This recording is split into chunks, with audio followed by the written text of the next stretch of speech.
Hey everybody, welcome to installment 4 of my project retracing my songs in chronological order. This song is from the fall of 2010. It's the fourth song I ever wrote. It's called Learning to Love.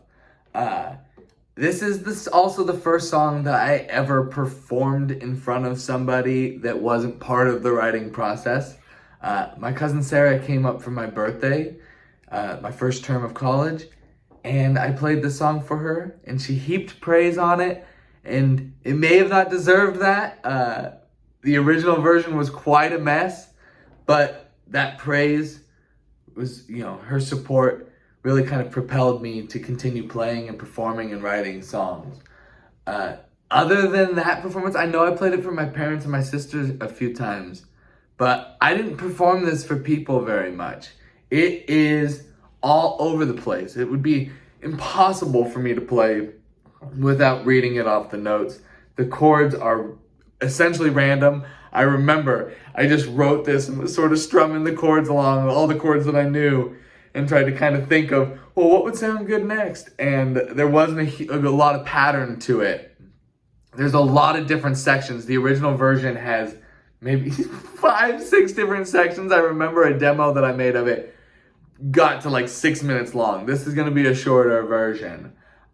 And in those sections, the tonal shifts are radical. The very first lyrics that I have written here are actually addressed to God. This song was part of this religious, I can tell that it started as part of that religious deconstruction maybe, or at least those were the first ideas that came to me. It changes pretty quickly to a song of rejection maybe. It's about a woman maybe not hearing me or not understanding, not returning the love that I felt. And then it's also in that section a little bit about me not seeing the signs that are maybe clear. And then it takes this radical turn and becomes this cheery, optimistic, sugary love song. And it stays there for the next, majority of the song. That's the part I'm going to play for you. I'm going to play the cheery love song. I kind of rewrote the other parts. I edited it a little bit, but that's the part I'm going to play for you. That's the part. I actually played this whole thing. I did play this for the person that this song was written to, which is over Skype. While I'm sure some of her, and I vaguely remember her college friends were like behind her on the Skype, and I performed the song, and that's embarrassing. Maybe it was sweet, but it's mostly embarrassing. This song is a little cheesy. The lyrics are very optimistic, hopeful, lovey-dovey, 18-year-old sugary, love lyrics. But that's okay. There's some nice melodies, and there's also some images that it's really cool to me because I know that these images keep returning in my songwriting. There's images of lighthouses and stormy seas to kind of describe depression. I'm dealing with some of these concepts that I really like, colors that you can't see, and the worthlessness of writing, how words can't ever really capture an emotion. And those are things that will come back over my writing and those songs as we go over them.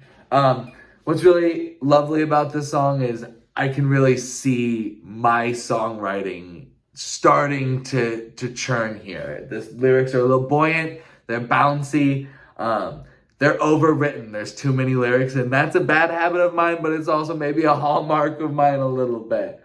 But that said, I can feel, and I remember that this song was one I was passionate about making a song as I was writing it. And so it's really nice to come back and look at this song despite the embarrassment attached to it a little bit. But this song is called Learning to Love. It was written in fall of 2010, and let's hope I can get this right.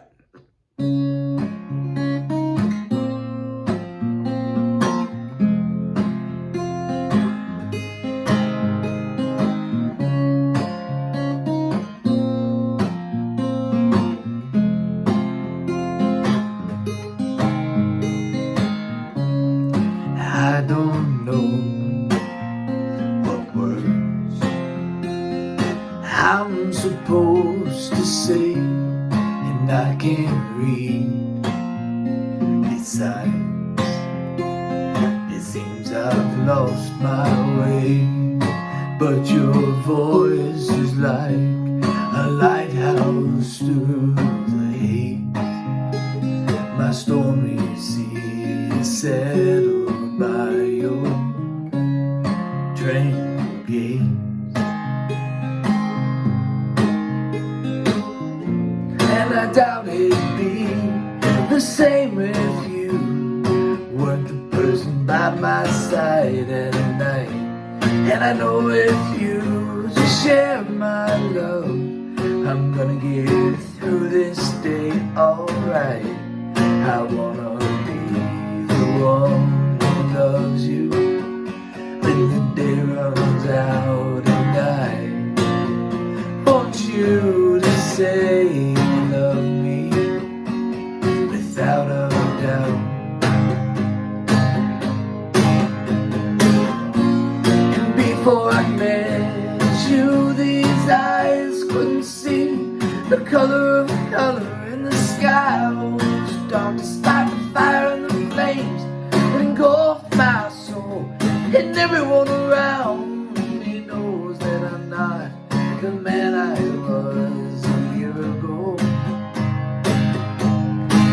because I opened my eyes and I saw the face of a goddess, softer than the finest silk beauty, so alive in me that my pain is turned to measure.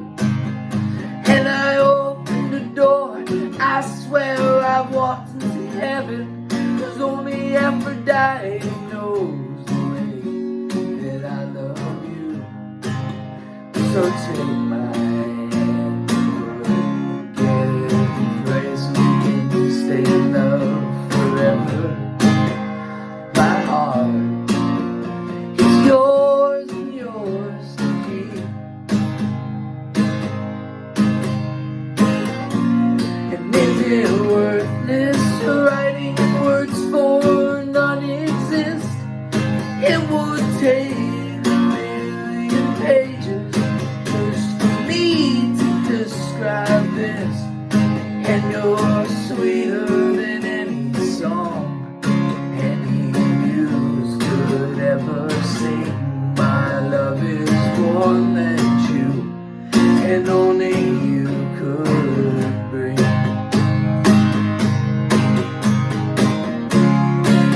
And I opened my heart and I found that you were there waiting.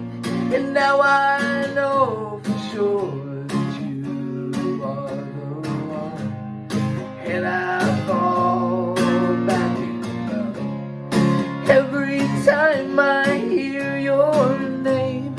And I know that I will never be the same.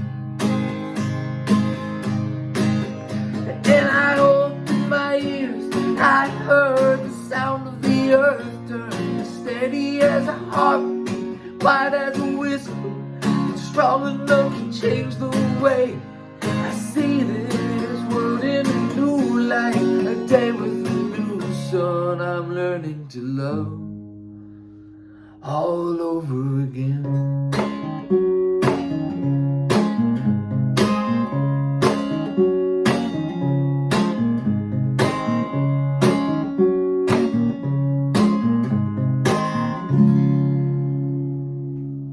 Thank you very much. That's Learning to Love. Stay tuned for song number 5. It'll come out soon.